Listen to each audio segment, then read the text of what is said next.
Easter candies, our Easter dessert is a thing called mämmi. And mämmi is this brown pudding. Now, you might think it's chocolate. It's not chocolate.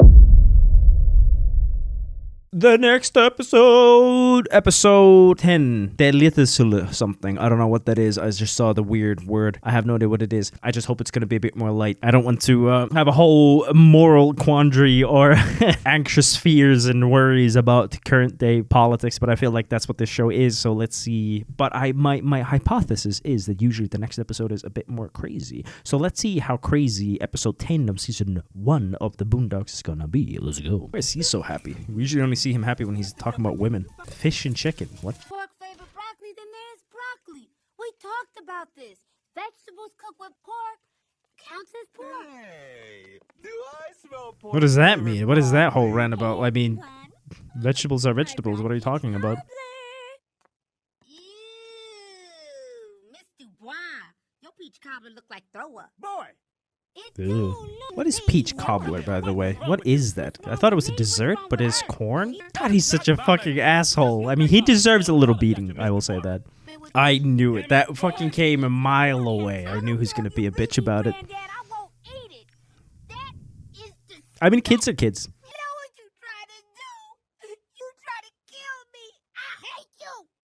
I mean, kids are kids. I mean, I will say that he's such a fucking asshole that deserves to be beaten, but kids are kids. I would slap the shit out of him. He's pissing me off. I don't like it when people are ungrateful about food. I know he's a kid, but still. Pig knuckles glazed in honey. Pig knuckles? Mayonnaise? Mommy, I'm sleepy. Oh, don't worry about that, little baby. That's just the itis. The what? Huh? The itis. That's what you call it when you get sleepy after a big meal. Itis. So that was the episode name, I think. After people eat, they can just pass out. Good idea. I mean, yeah, why not? So that's going to be the whole idea of the show, of the episode. So he's a vegetarian, I guess. What an edgelord. Such an edgelord kid. I love it. Food restaurant together. Yeah, I don't really know about soul food. I don't know much about it. All fire. Ooh, I mean, yeah, you could have expected that. Again, that's so funny about the health food stuff. It's so funny, again, how these things just go in a circle. Because it's, again, a thing, you know, being vegetarian. So it's really funny how it doesn't really end. You know, he's saying, oh, you know, black food, soul food is a thing now. It's the thing now, and it's not a thing now. And then being vegan is a thing now, that it's not a thing now. Then being vegan is a thing, it's not a thing now. You know, so it's interesting how it just kind of keeps going in a circle, you know? Just a different version of kind of the same thing. So I gotta ask a question. What would be a sentence that you can explain soul food to me as a Finnish guy, European guy, white guy, not a foodie guy? I have some friends who are foodie people, Finnish people, and other, you know, international people, but I'm not a huge foodie person, so I really don't know. I saw this skit from Key and Peele when the two black guys go into a diner, and it's like a old black lady, I think, and it's like, what, you want sugar? And they're like, oh yeah, blah blah blah, and they keep like ordering more and more and more, like traditional or black or something like that, and it keeps getting crazier. So I really don't know what soul food is, to be honest with you. I assume it's just like homey, heavy, hefty, kind of like simple in a way. What I mean that it's not like gourmet, but it's like not simple. Again, don't misunderstand. Simple doesn't mean easy. It can take hours to make, days. What I mean by that is like simple ingredients. I tried to learn CPR, but they wouldn't let me because I was black and each other willy-nilly. But when I was a young man, it used to be against the law to teach colored folks CPR, okay? Man, that's not true. But that's a whole nother conversation too, because I will say that that's a whole conversation that is really difficult, because again, this show is from the 2000s, and we had a whole episode about the Martin Luther King and the grandpa, and he's a grandpa, right? So I do think that's something that's sometimes very hard for a foreigner to understand, is especially a while ago, you really didn't have grandparents who were alive, who were born and raised in an era that was freaking crazy. I'm saying freaking way too late. It's been like 10 minutes already in the video, so fucking crazy. How racist it was, you know, like how overly like crazy it was. So I do feel like that's something that's very hard sometimes to like understand. It's very easy to forget that if you're like a kid, for example, grown up in the 90s and early 2000s, you really did have grandparents who just lived those eras, you know. Now it's already 2025, so there's a few generations of people. So people who were born in in the 80s, meaning they were kids and babies. They don't know. And their kids were not born in 2000s. They don't know. I mean, like, they don't have the exact direct connection. Don't misunderstand me. I'm not saying that they don't know things. Of course they do. It's not that they don't experience things. Of course they do. I'm just saying that it's interesting how it's going further and further away. And it's sometimes very easy to forget that there really are people who were alive like a long time ago when there was crazy shit happening. Not like difficult, not unfair. I mean crazy, like eugenics kind of shit. That's what I'm saying. You know, it's like it is sometimes easy to forget that as a foreigner. Not minimizing anybody's current day like experiences. I'm just saying that it's easy to forget. See, this is confusing, miss, because Itis, that's a word in Finnish, and it's a shortened word of a place called Itäkeskus. So the Itäkeskus is called Itis. So when I saw the title name, I was like, what the hell? Is that like they cannot be talking about like the Finnish place? Itis, you guys would pronounce it Itis, I would call it Itis in Finnish. Clever. Roku. There you have it. That ain't to say a white man couldn't cook a pig better. His big brain just focused on more important things, like running the world and space shit. I wasn't that shocked by Ruckus like in the beginning, but he's getting to me more. Of like just the outlandish shit he says. I have said this in the past. I have a hypothesis or an idea of the same caliber, which is a bed in the office. Listen to me. How often during the day when you've had your lunch, so Itis, at work, and you could just go with the power 15 nap, like 15-minute nap, that will like improve your productivity by 100%. But the fact that you have to be like, but you just keep working.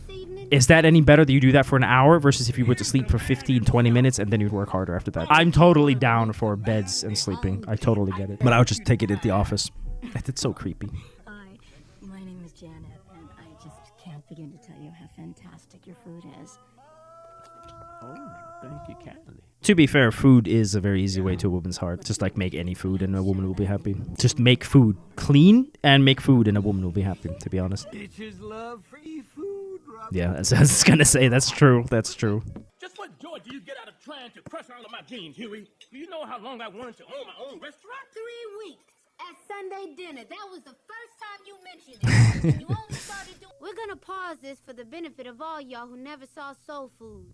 Soul Food is a movie about Thank a you. big, humongous black grandmother, aptly named Big Mama. Big Mama demonstrates her love by feeding herself and her offspring enormous amounts of pig lard. Then, Big Mama's arteries are so clogged, they gotta amputate her arm.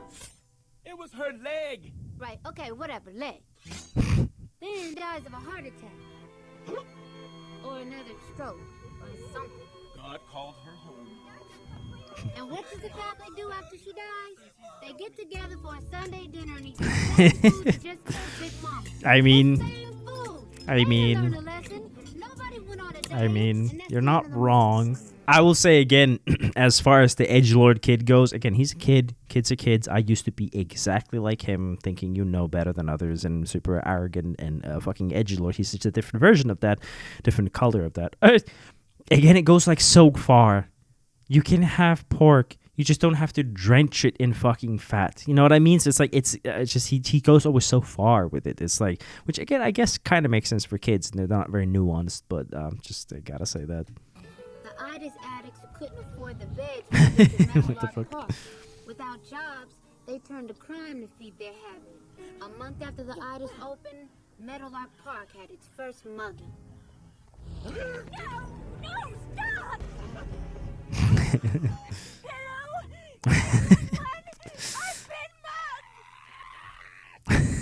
I don't know why that's funny to me, but it is. For the police to arrive. I was just gonna say, yeah. Actually, a bad Is there any like? Is it just a joke about drug stuff, or is it like actually kinda saying something about that?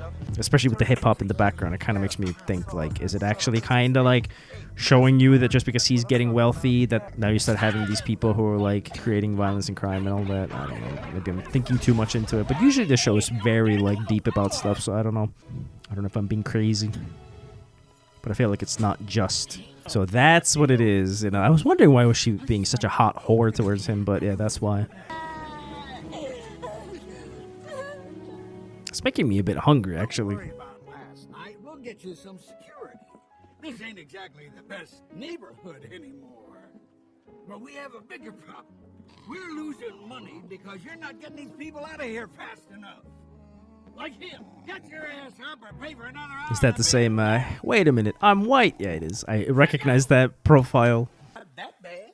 Not that bad. This place used to sit between a coffee shop and a day spa. Now there's a liquor store and a damn Foot Locker. This food is destructive. This food is your culture. Then the culture is destructive.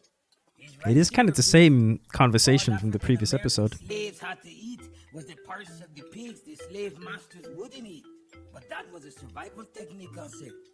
They didn't really have a choice. I don't think people are supposed to eat this stuff. Or at least not so much. What?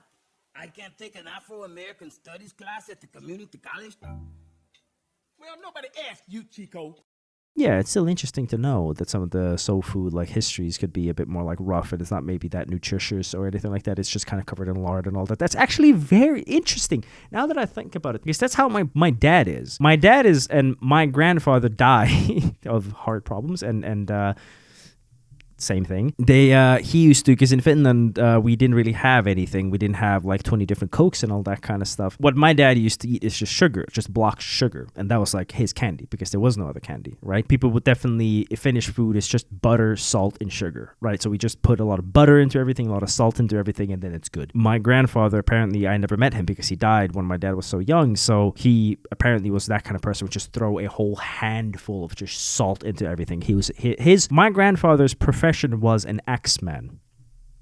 He was a Finnish axeman. That was his profession. My father also grew up with that mentality of like, I'll just eat a block of sugar and I'll just throw salt into everything. He still does that today, even though his diet has improved a lot, but he still puts a lot of salt into everything. Especially when I was a kid growing up, he would always just add so much salt into everything. So I guess, yeah, it's kind of in that similar vein of like also poor Finland, poverty-ridden Finland would also just add lard and fat and creams. And I should show a picture of mämmi, maybe somewhere here. And mämmi is that's our dessert, because in Finland we don't have dessert. We didn't have any like fancy foods. So our Easter dessert, your Easter candies, our Easter dessert is a thing called mämmi. And mämmi is this brown pudding. Now you might think it's chocolate.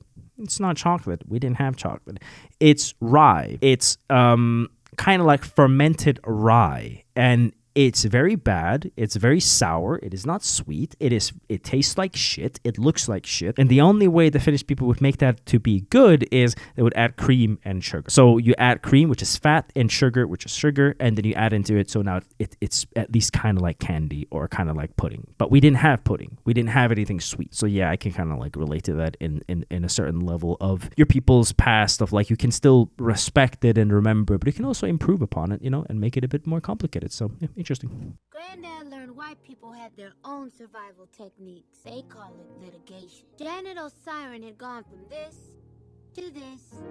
And I mean, back to this. Once they feared it would be the first of many lawsuits against the Itis. Granddad's restaurant was no more. This isn't fair. Hurt anybody? oh shit, is she actually just gonna die? I believe our business is done. Have a nice day. Damn. Don't you know CPR? I'm a lawyer.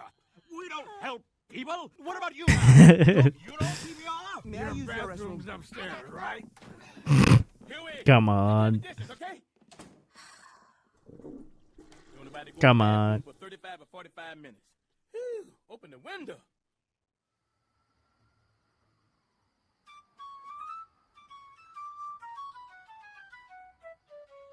Oh, was it a ploy?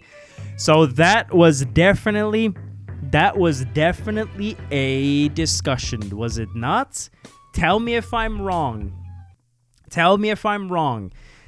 I was right. I was thinking, hey, that's interesting. That's a parallel with drug abuse and all that, and alcohol and abuse and all that kind of stuff. Now, I understood it was a joke, that they're joking. Ha ha ha, it's addictive like crack. But then I felt like it was kind of going heavy with it, like kind of kept going with it and really showing kind of the reality of it. And just, so I think what that episode was going is twofold of, let's just say it how it is. Again, I'm trying to be a bit more calm about this and really think about it and actually have something to say. I'll still be honest. The black ignorance and white evil.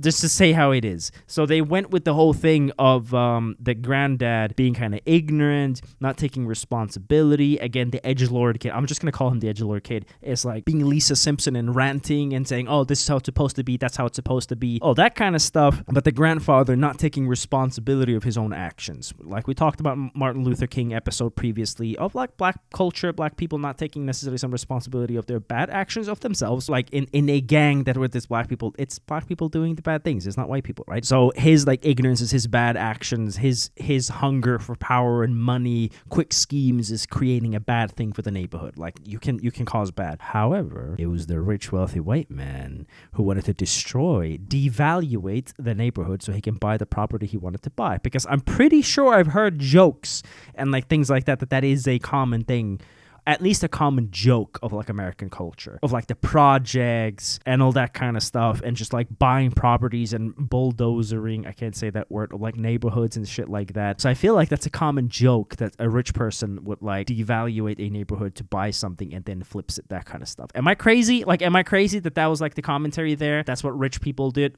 evil white people, but like rich people would do, that they would like buy property and flip it and cause trauma and drama for poor people. Am I crazy? Because I feel like I was like overthinking about it in the beginning, but I feel like I maybe wasn't. Maybe I actually was correct. That's exactly what that was. That was the commentary there. That was more of a lighthearted thing and also interesting. It actually did teach me something about soul food that I didn't know. And again, it kind of brought in this point where I can relate a little bit more as a Finnish guy coming from a pretty poverty-ridden culture. Our heritage is also very poor. We didn't really have a lot. Now we do, but like we didn't really, like even 70 years ago, we really didn't. It was interesting. It did kind of like make me relate more to Black American culture again, which is why this show is good. When you just let it say its message and think about it for a while. It's good, I think. Good episode. Let me know if the pausing is really annoying or if it's okay to continue with it. I think it's better because I feel like I talk a lot over the show, and now I could kind of follow the show and the plot a lot more and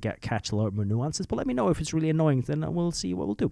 But thank you very much for this, and I'll see what I'll watch next. Thank you very much. This is Boondocks episode whatever about the Itis, with this Itis in Finnish. Thank you. Bye.